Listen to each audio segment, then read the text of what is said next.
Let's give a graphical representation of what we've just learned.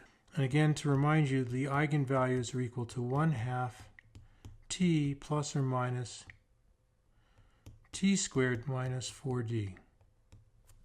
So we can summarize what we found previously by plotting on the two-dimensional space spanned by the trace of the matrix, T, and the determinant of the matrix, D. And on this space, there's a very important curve defined by t squared minus 4d equals 0. Inside of this parabola, t squared minus 4d is negative, which means that the eigenvalues are complex, so we'll have spiral behavior. And outside of this range, t squared minus 4d is real, and so we'll have only real eigenvalues.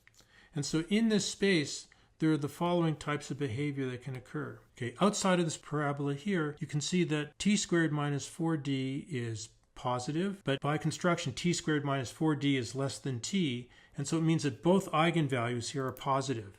So we would have an unstable fixed point. Conversely, down here, we have a stable fixed point. And this occurs because t is now negative, and so one of the eigenvalues will be negative and one will be positive.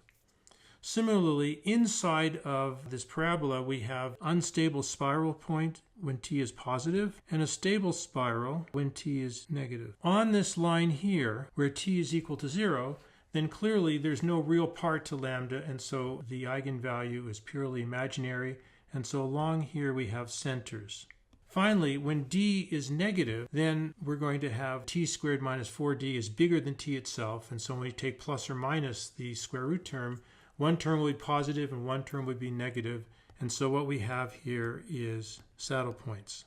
One last point to mention is that on the line where d is equal to 0, so this line here, that means that one eigenvalue is equal to 0. So when d is equal to 0, the d term goes away, and then I'm going to have t plus or minus t as the eigenvalue, so 1 is equal to 0.